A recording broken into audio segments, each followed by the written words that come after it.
Oi, pessoal, tudo bem? Na aula de hoje, nós vamos dar início ao livro 2A. Vamos começar pela frente A, estudando trabalho e potência. Vamos lá? Então, nós vamos primeiro começar definindo o conceito de trabalho. Trabalho, né, é uma grandeza física que está relacionado com força. Quando uma força, né, consegue transferir aí uma energia que causa deslocamento ou deformação num corpo, essa força então realiza trabalho. Então, toda vez que uma força é aplicada a algum objeto e esse objeto desloca ou deforma, há trabalho sendo realizado.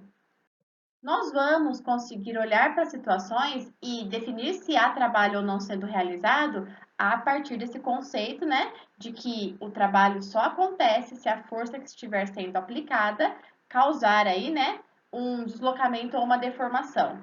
Notem nessa figura, né, nós temos aí cinco partes da figura, né? Parte A dessa figura mostra aí, né, uma pessoa soltando uma bolinha de papel.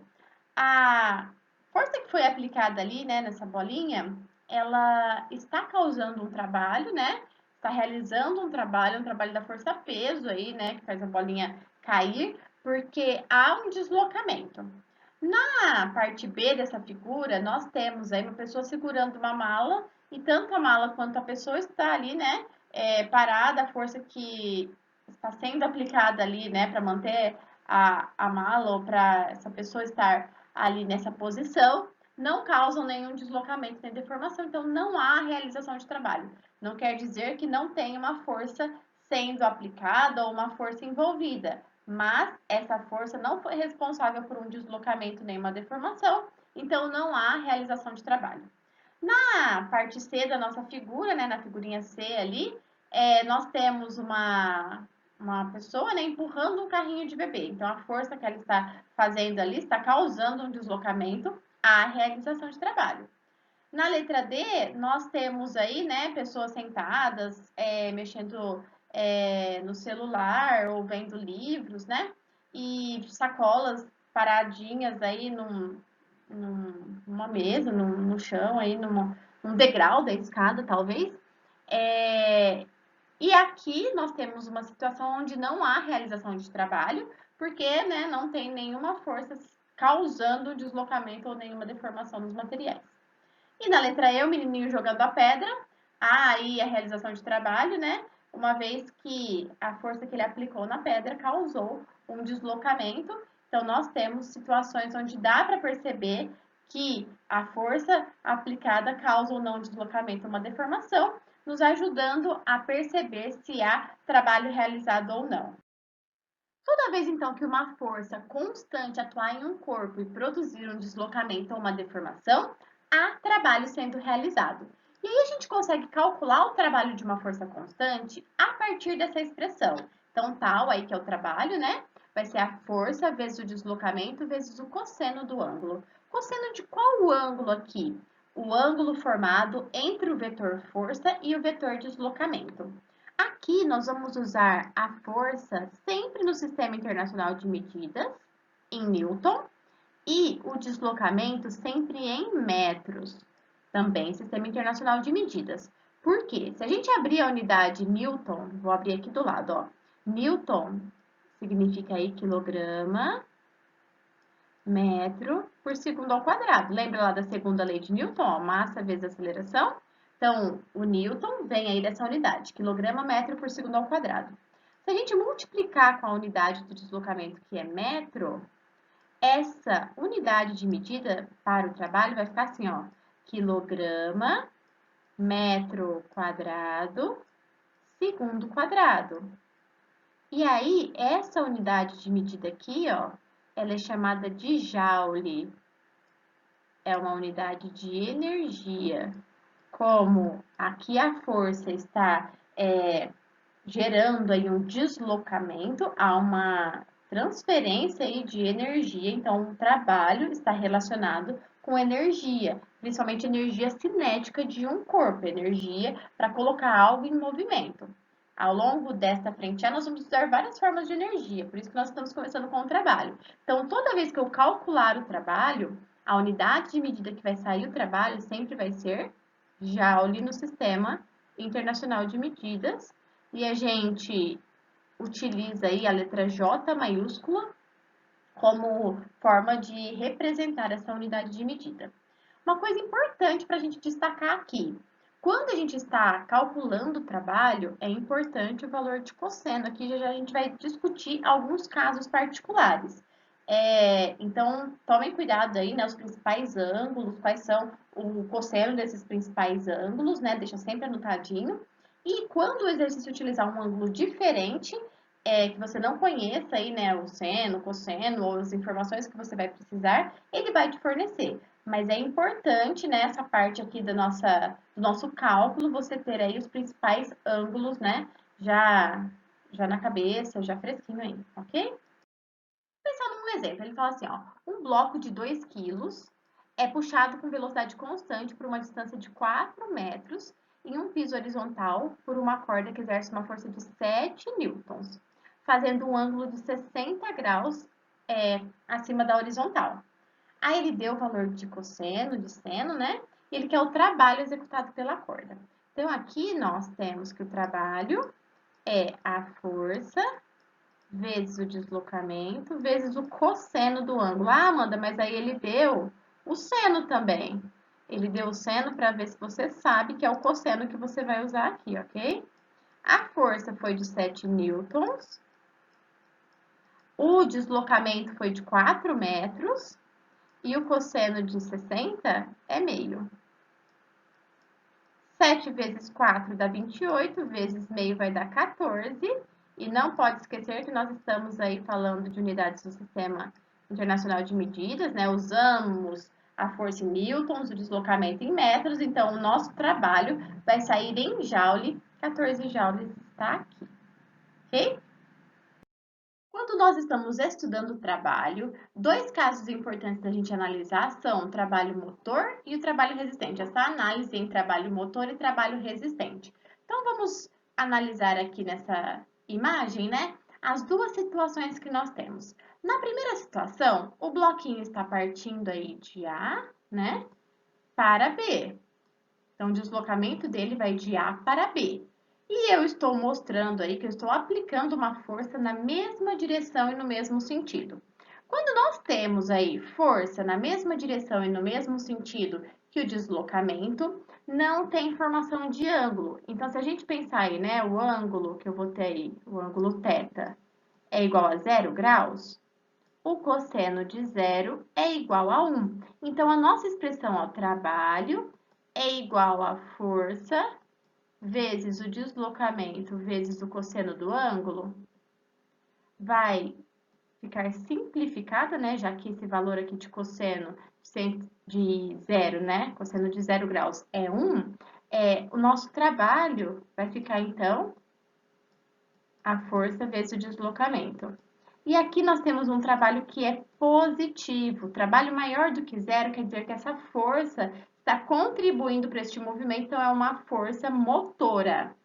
Se a gente tiver uma situação onde o deslocamento vai acontecer de A para B, mas uma força está sendo aplicada no sentido contrário, se a gente observar agora, nós temos, né, a força e o deslocamento formando um ângulo de 180 graus.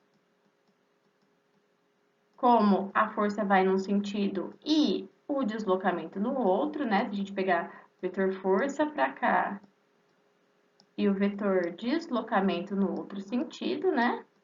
A gente vai perceber que o ângulo entre eles é um ângulo de 180. Sendo o ângulo de 180, o cosseno de 180 é menos 1. Então, agora a nossa expressão, que é força vezes deslocamento vezes o cosseno do ângulo, como o nosso ângulo agora é de 180, o cosseno é menos 1, a nossa expressão do trabalho vai ficar resumida em menos a força vezes o deslocamento. E aí a gente tem um trabalho negativo, que quer dizer que essa força é resistente, essa força está contra o movimento. Tomem cuidado que em alguns materiais a gente pode encontrar trabalho só, né, resumido por essa fórmula aqui, força vezes deslocamento. Dá a entender que o ângulo não aparece em alguns casos. Isso não é verdade. A gente sempre coloca aí, né, na nossa expressão, o cosseno do ângulo formado entre a força e o deslocamento, entre o vetor força e o vetor deslocamento. Mas, na maioria dos casos analisados, a força e o deslocamento estão no mesmo sentido. Então, faz com que a nossa fórmula fique resumida nessa fórmula aqui, força vezes deslocamento, sem o cosseno, porque o cosseno de zero, né? Não tem ângulo ali, é zero, vai ser 1. Então, tomem cuidado quando vocês verem aí trabalho igual a força vezes deslocamento. Não quer dizer que abandonou o ângulo, não. Quer dizer que a força e o deslocamento estão no mesmo sentido, né? Mesma direção e mesmo sentido. E aí, nós temos um cosseno de zero, que é igual a 1, e a fórmula fica restrita, né? A força vezes o deslocamento. Ok? Então, preste bastante atenção nos exercícios onde não te fornecer o ângulo, né? Quando ele não estiver pedindo esse ângulo, ele não te forneceu o ângulo, muito provavelmente a gente tem uma dessas duas situações. E aí a gente vai aprender também o cálculo do trabalho quando a força é variável. Então, quando a gente tem uma força que varia, né, ao longo aí do nosso movimento, a gente consegue calcular o trabalho a partir do gráfico gerado, então, né, se a gente tiver um gráfico de força por deslocamento, esse gráfico que vai mostrando a variação da força ao longo do deslocamento, a área desse gráfico é o nosso trabalho, é numericamente igual ao trabalho. Aqui a gente usou o trabalho como W, né, mas a gente poderia ter usado tal, que é a letra mais utilizada aí para não confundir com outras grandezas, mas ela pode aparecer como W também, tá bom?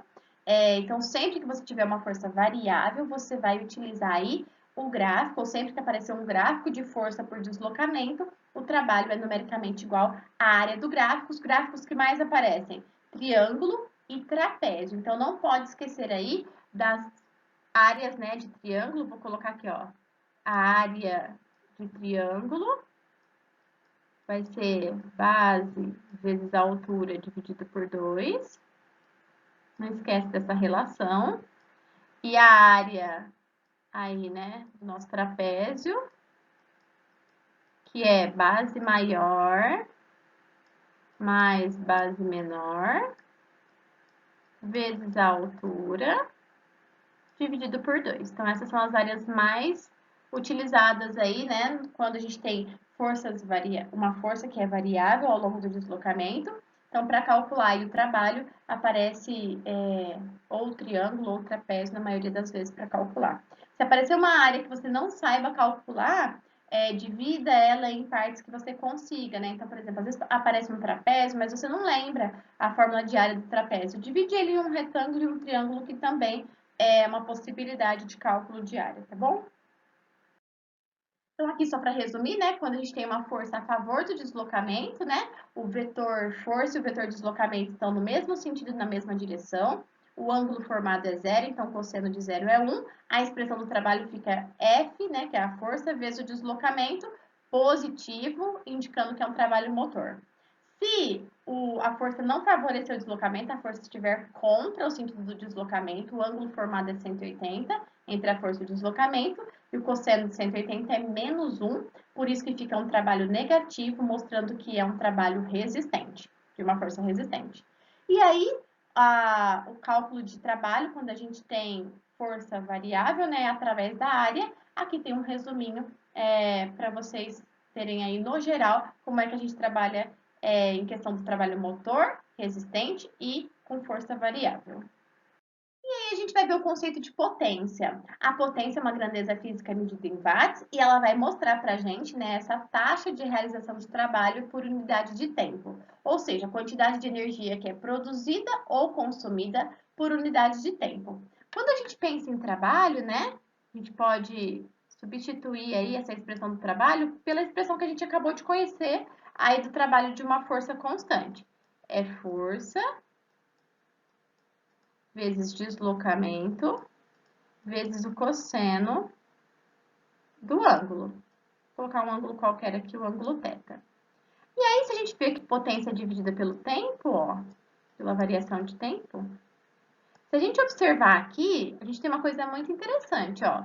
O deslocamento dividido pelo tempo é uma grandeza que a gente já conhece aí da física, que é velocidade. Então, dá para relacionar a potência com a velocidade que o objeto adquire, ó. A potência, então, pode ser a força vezes a velocidade vezes aí o cosseno do ângulo formado. Então, essa é uma expressão bastante interessante, porque a gente tem a relação entre potência e velocidade a partir dessa abertura aí da fórmula, né? Quando a gente observa que o trabalho é força vezes deslocamento vezes o cosseno do ângulo. Se eu pegar a potência e dividir pelo tempo aí, né? Trabalho dividido por tempo, esse deslocamento por tempo faz surgir o termo velocidade na nossa expressão. E a gente pode usar tanto a expressão, né, o trabalho dividido pelo tempo, quando a gente já tiver o cálculo do trabalho, ou a força vezes a velocidade vezes o cosseno entre a força e o deslocamento, né? É quando a gente não tiver aí o dado de trabalho direto. Então, dá para a gente trabalhar com essas duas expressões de acordo com os dados do exercício. Aqui, só para destacar, ó, o trabalho sempre é dado em joules e o tempo em segundos, e essa unidade, né, joules por segundo, no Sistema Internacional de Medidas, é o nosso watt, certo? Então, a nossa potência no Sistema Internacional é medida em watts. Então, vamos ver um exemplo. Ele fala assim, ó, um objeto é empurrado por uma força de intensidade de 100 newtons, que forma um ângulo de 60 graus com a horizontal. Sabendo que a velocidade do objeto é de 2 metros por segundo, determine a potência. Note que aqui a gente não tem o deslocamento. Então, se a gente pensar, né, que a potência é o trabalho dividido pelo tempo, para calcular o trabalho, a gente precisa, então, da força, do deslocamento, do cosseno do ângulo formado, né, entre a força e o deslocamento, e do tempo. Ele não deu nem o deslocamento nem o tempo, por quê? Porque essa grandeza aqui se transforma, né, a gente já sabe, deslocamento por tempo é a nossa velocidade. Então, aqui a gente pode usar a expressão direta, ó, a potência é a força vezes a velocidade vezes o cosseno do ângulo. Claro que eu fiz todo o desenvolvimento aqui de novo, você já poderia aplicar a fórmula direto, só para a gente não esquecer, tá bom? Só para reforçar. Então, aqui a potência é de 100, a velocidade é de 2 metros por segundo e o cosseno é cosseno de 60, que é meio. Então, aqui, ó, vai ser 100 watts. Tranquilo, né? Tá aqui na letra B. E a gente vai terminar a aula conversando um pouquinho sobre o conceito de rendimento. Então, o que é o rendimento, né? Quando a gente tem aí, né, uma energia que é recebida por um equipamento, esse equipamento usa essa energia, né, para funcionar, mas uma parte da energia é perdida. Então, se a gente pensar ó, que toda a potência que está sendo recebida pela máquina é uma potência total, mas que parte dessa potência vai ser utilizada, vai ser útil, e uma parte dessa potência vai ser dissipada, vai ser perdida. Muitas vezes perdida até na forma de calor, né? Então, nós temos aí o funcionamento de uma máquina, de um motor, sempre dessa forma. Recebe uma potência total, uma forma total de energia por tempo aí, utiliza parte dessa energia para a realização do seu trabalho, né, para o seu funcionamento, que é o que a gente chama de potência útil, e perde uma parte, né, dessa energia nos seu próprio funcionamento interno, nas próprias partes do equipamento dentro dele, né, tem regiões onde há perda de energia, principalmente na forma de calor, por isso que algumas máquinas esquentam aí, né, e aí a gente entende que o rendimento dessa máquina aí vai ser a relação entre o que a gente aproveitou da energia, né, o que foi útil, dividido pela quantidade total aí de energia, né? Então, nosso rendimento vai ser nossa potência útil dividido pela nossa potência total. Se eu quiser em porcentagem, eu pego essa taxa aqui, né, e multiplico aí por 100, e aí sai, né, em porcentagem. Ok? Vamos ver um exemplo. Ele fala assim, ó, em uma cachoeira aproveitada para mover uma roda d'água, a potência disponível é 300 kW. É a potência total aqui. Qual a potência útil para essa roda de água cujo rendimento é de 50%? Então, para a gente calcular aí, ó, rendimento é igual a potência útil pela potência total, né? A gente acabou de ver essa expressão. Se chegou 300 kW e eu só usei metade disso porque o rendimento foi só 50%, né? A gente já sabe qual foi a potência útil, mas vamos colocar aqui na nossa expressão.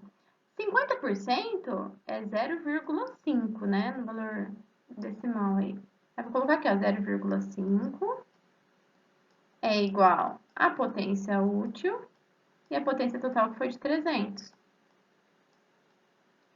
Se a minha máquina recebeu uma quantidade de energia e teve um rendimento de 50%, quer dizer que ela transformou metade dessa energia em potência útil, né? Então, aqui foi 150 kW. Daria para pensar só na porcentagem, né? Mas usando a fórmula aí, tá aqui a nossa potência útil na letra A. Ok? Pessoal, na aula de hoje, então, nós conhecemos alguns conceitos novos relacionados aí com energia, que é o conceito de trabalho e potência. E finalizamos discutindo aí a potência em cálculos de rendimento. Os conceitos teóricos dessa aula estão lá nas páginas 11 a 21, lembrando que nós estamos usando o livro 2A, frente A. Os exercícios de tarefa são 1, 3, 4, 6, 7, 9 e 12, das páginas 22 e 23. Façam com bastante carinho, capricho, que a gente corrige na próxima aula. Um beijo, bons estudos e até a próxima. E para ninguém esquecer da segunda lei de Newton, já que a gente está usando força para lá e para cá, né? Que a massa vezes a aceleração esteja com todos vocês. Um beijo, tô morrendo de saudade, pessoal. Até!